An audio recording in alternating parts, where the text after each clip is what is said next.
E aí, pessoal, como vocês estão? Bom, esperamos que vocês estejam bem, levando em conta a situação do momento atual. Bom, nós somos alunos do segundo ano de informática do IFPA Campus Paulo Afonso e hoje estamos aqui para debater um pouquinho sobre o documentário Galáxias, Identidade Nacional. Bom, essa dupla aqui consiste por mim, Edilson e Shailane. Oi, gente.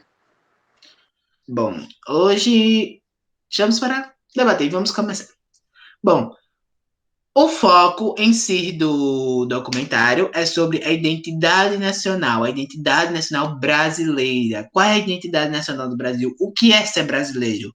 Ser brasileiro é somente morar no Brasil, ter nascido no Brasil, passar um tempo aqui? O que é ser brasileiro? O que o documentário debate é a ideia de que ser brasileiro não é um biotipo. E eu concordo com essa ideia. Não é um biotipo, não é ser índio, não é ser europeu, não é ser africano.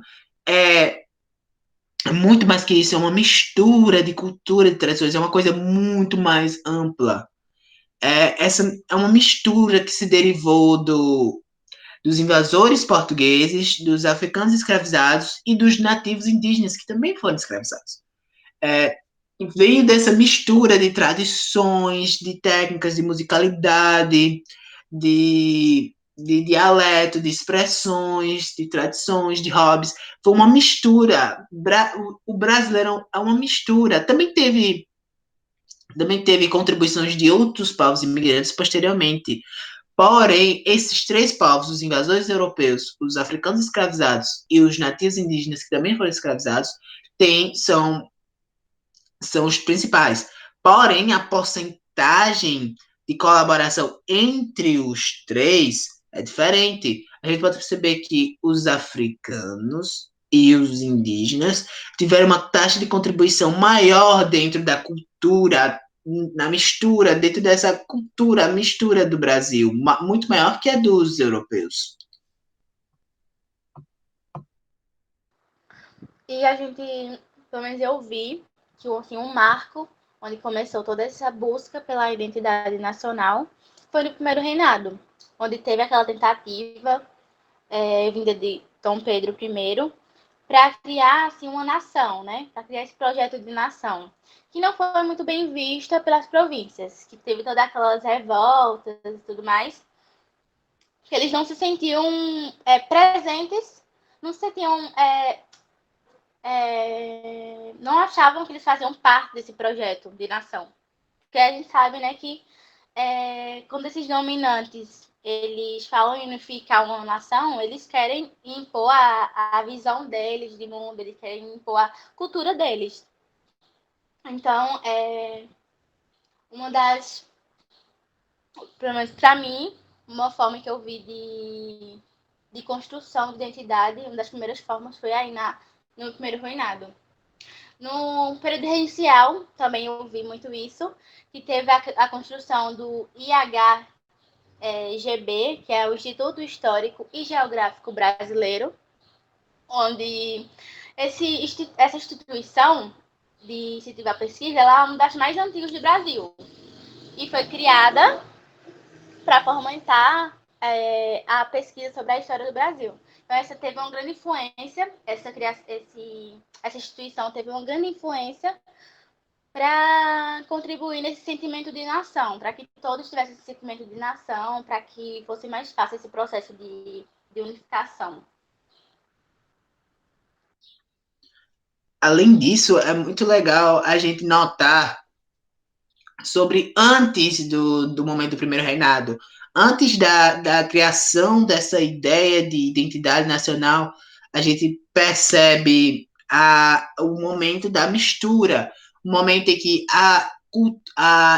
aspectos culturais começaram a divergir, a se misturar.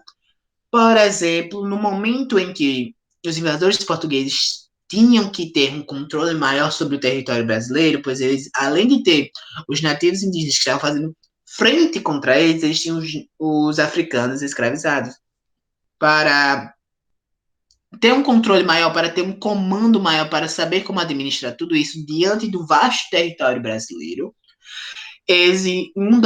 uma das medidas foi a padronização de uma língua. Ou seja, agora todo mundo tem que falar o português. A língua portuguesa.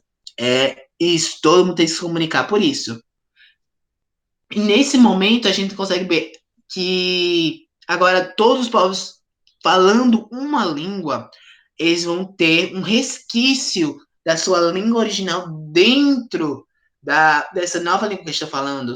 E esse é o sotaque, a gente vê esse resquício da língua original dentro dessa nova língua que eles estão falando. Seja ela pela dicção, pelo dialeto, pela pronúncia, pelas expressões, por muitas outras coisas também, dentro desse espectro da língua e do idioma, a gente consegue ver que isso, a gente vê que o idioma original fica contido no momento em que eles estão conversando sobre no novo idioma.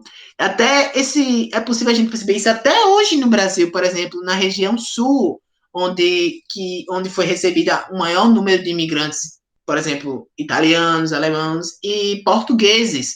Nesse momento, no sul, a gente vai ter uma predominância não só do sotaque, mas de algumas expressões particulares dessa região, que vão ser agora dessa região.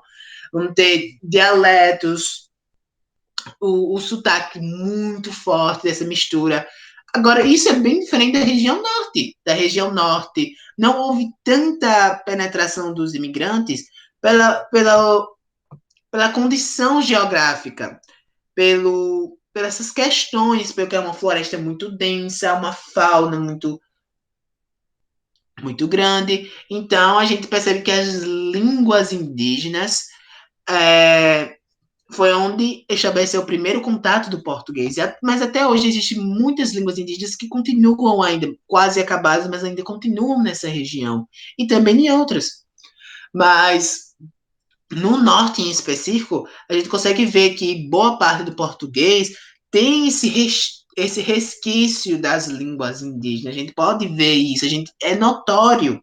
Então, a gente pode ver essa diferença. Nesse momento, onde a mistura tem um ponto de partida. A gente consegue ver essa junção de expressões, a gente consegue ver essa junção de dicção, de expressões. É nesse momento que a mistura dá um ponto de partida. O que você acha sobre essa questão da mistura em relação à identidade nacional, Shalane? Eu acho bem importante a gente falar sobre essa contribuição dos africanos escravizados e dos nativos, né, dos indígenas, porque os primeiros contatos linguísticos do português falado aqui no Brasil foram através das línguas indígenas e das línguas africanas. E só posteriormente, lá no século XIX, que os imigrantes de outras partes do mundo vieram contribuir esse conjunto de sotaques, de manias, de tradições. E também eu acho bem importante falar que não existe um sotaque único, assim, do Brasil, né? A gente sabe disso. Então, é muito importante a gente ressaltar que cada estado tem as suas particularidades, tem a sua singularidade. Até a gente não pode nem ir tão longe. Até na minha cidade mesmo, eu não consigo nem... Eu posso ir aqui as agrovilas que chamam, né? A gente vê as formas de falar, outras manias, outros costumes são diferentes do que eu aqui na cidade convivo.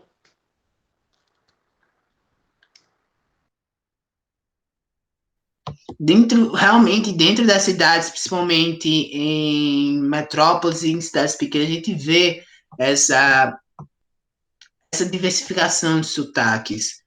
Mas, sabe, além de acontecer essa mistura, desse ponto de partida, teve um ponto que foi o maior de todos, foi um ponto que foi o ápice dessa mistura.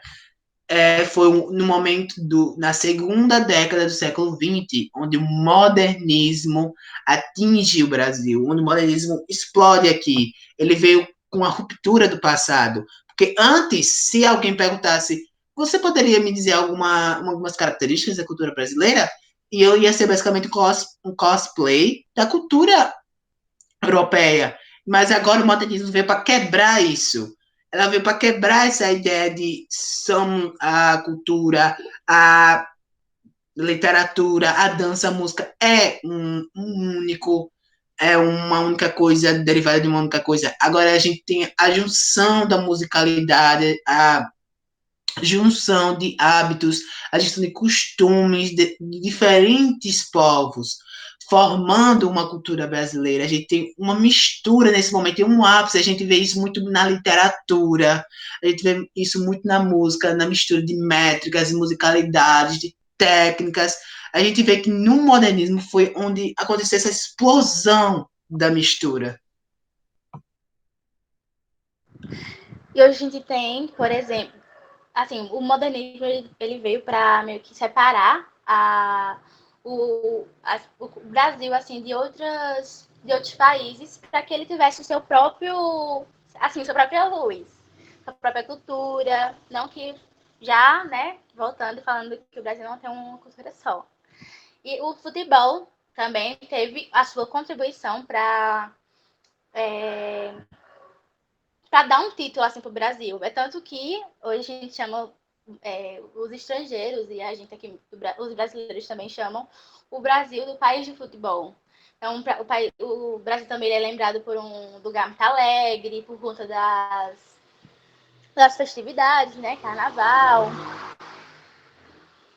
E, enfim. Então, a gente pode ver que não é de hoje que vem se tentando criar uma identidade nacional brasileira. No entanto, é muito etnocêntrico resumir tudo isso, toda essa diversidade, todo esse excesso de cultura em uma só.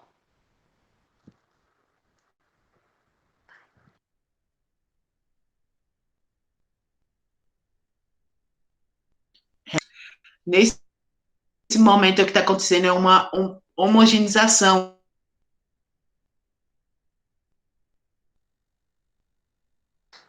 Sim, e muitas vezes pelo Estado, senso o comum, Estado única. muitas vezes pelo senso comum, Exatamente. a gente fala que a cultura brasileira, né? Como se houvesse apenas uma única cultura, no singular. Só que essa ideia é resultante, como você já falou, de um processo de homogeneização, de uma unificação cultural, que na prática a gente sabe que significa uma imposição de uma cultura sobre outras diversas culturas que existentes aqui no nosso país.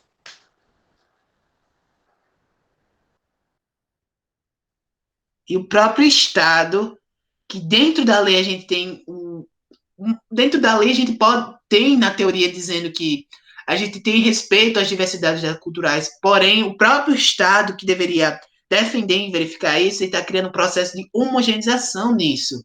Por exemplo, e muito utilizados são os veículos de comunicação.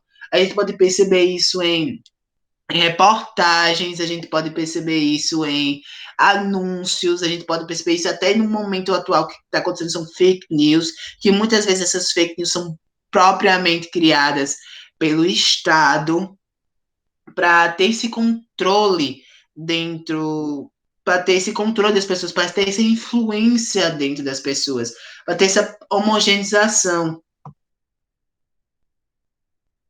E na construção assim da identidade única que sempre ocorreu, né, nessa construção, a gente pode ver que a educação ela também tem a sua forte influência, né? A escola tem uma forte influência nessa construção da identidade. E que é de uma forma bem. É um contexto bem de desigualdade sociocultural, porque a escola, querendo ou não, ela fortalece um padrão de cultura, uma visão de mundo apenas dela. Começa a ignorar singularidade, o individualismo de cada aluno. E é uma forma bem etnocêntrica, porque quem nunca, antes de começar as aulas, né, foi praticamente obrigado a orar ou rezar, porque é a escola que eram das regras da escola. Então, por esse olhar etnocêntrico, a gente pode observar que essa é uma referência dos tempos de agora, porque eu acredito que isso ainda aconteça. E a escola tenta, né, trazer essa carência, suprir essa carência cultural que eles acham que o aluno tem, que dizem que o aluno não tem cultura, então eles tentam, né, impregnar essa cultura no aluno, colocando apenas a visão delas, ignorando toda o individualismo de cada aluno. Exatamente, eu concordo. Eles ignoram que o aluno também já vem com uma bagagem de conhecimento. O aluno não vem vazio. Eles pensam que a obrigação é moldar toda a mente dele, mas o aluno já vem com sua bagagem de conhecimento. Ele vem com tradições, ele vem com boa base cultural, não é tão pouca como eles pensam, mas zero. Eles vêm com já uma bagagem de conhecimento. Os alunos não vêm vazio. E todo esses métodos, essa disseminação na mídia, nas escolas, esses métodos são são métodos de controle, porque eles querem a disseminação e imposição desses padrões de comportamento e cultura. E tudo isso é interesse da parte dos grupos dominantes, além dos grupos dominantes do Estado, porque o Estado não está sozinho nessa. Boa parte dos grupos dominantes tem a sua parcela nisso. Isso é de total interesse mútuo desses dois, do Estado e dos grupos dominantes. Pois é muito mais fácil você comandar um grupo de pessoas que pensam, que vestem, que falam as mesmas coisas, além de ser mais previsíveis seus comportamentos diante das ações, o que eles podem ficar bravos, vai ser muito mais fácil de controlar.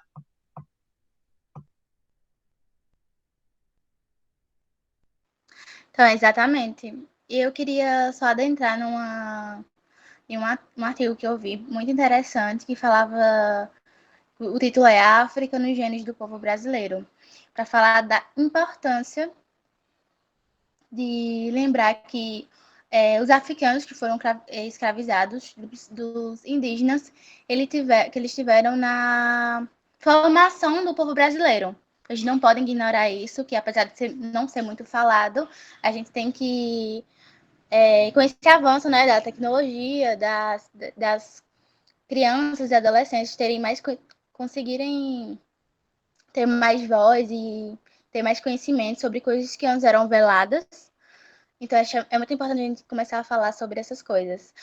Esse artigo que eu vi falava sobre a contribuição africana na composição genética. Eu achei bem interessante falar sobre isso, na composição genética do brasileiro. E falar que os homens africanos foram os braços e as pernas que movimentaram a economia açucareira do Nordeste, enquanto as mulheres que foram vítimas do poder dos senhores de engenho de origem europeia, aliás, foram vítimas de poder e da violência, inclusive sexual. Então, nos nossos genes tem muito mais material genético maior das mulheres do que dos homens, apesar do no tráfico masculino o gráfico ser bem maior. Mas é importante a gente lembrar que essa questão das raças não fazem muito sentido. E até de acordo também de acordo com Pena e Maria Cátira, que são geneticistas, eles falam que não faz muito sentido a gente falar de raças, uma vez que a cor da pele é determinada apenas de 6 dos quase 30 mil genes humanos. A partir daí a gente não pode isso não permite saber quem foram os ancestrais de uma pessoa. Então, eles falam que essa questão de raças é bem equivocada e que foi criada, claro, por essas classes dominantes. Além disso, é uma coisa muito interessante que a gente pode perceber dentro disso é o preconceito muito existente pela sociedade e com esses genes africanos. E isso só ajuda o Estado. O Estado está criando uma padronização e essa ideia ainda, esse preconceito dentro da sociedade que aumenta cada dia, só ajuda o Estado no objetivo dele. Por exemplo, hoje em dia, desde jovem, tá ficando muito famosa a cirurgia de rinoplastia, onde na maioria das vezes pega um nariz mais achatado, que vem muito da origem e descendência desses genotipos africanos, mais achatadozinhos e cheinhos, e aí essa cirurgia pega esse nariz e transforma em um nariz fino e arrebitado, que é muito parecido com descendências de europeus, descendência europeu. Então, a gente percebe que dentro da sociedade tem esse preconceito com esses genes.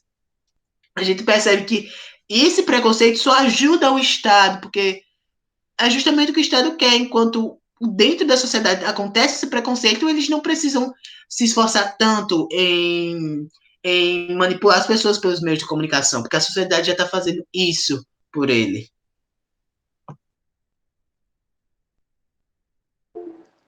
Então é isso, gente. Em forma geral, nosso pensamento é esse sobre a identidade nacional. Eu achei um documentário muito interessante, porque eu pude enxergar várias coisas que sempre foram veladas para mim e pude aprender muito. E também essa conversa, esse, esse conhecimento que a gente está. Qual é a palavra mesmo? Que a gente está retribuindo, esse conhecimento que a gente está retribuindo, acho muito importante para a construção pessoal mesmo. Então, é isso. Eu espero que vocês tenham gostado. E aí, tem alguma coisa para falar, Edilson? Foi isso, em geral, esse nosso pensamento. A identidade nacional não é um biotipo, é uma mistura de várias culturas, tradições e comportamentos. Isso. E foi assim, em resumo. Foi muito legal estar aqui e conseguir debater isso com minha colega Shailane. E foi bem enriquecedor essa conversa. Desculpa qualquer erro de português ou gaguejamento, Mariana, porque mesmo online fica meio nervoso. Beijos. Espero Tchau, que tenham gostado. shalom.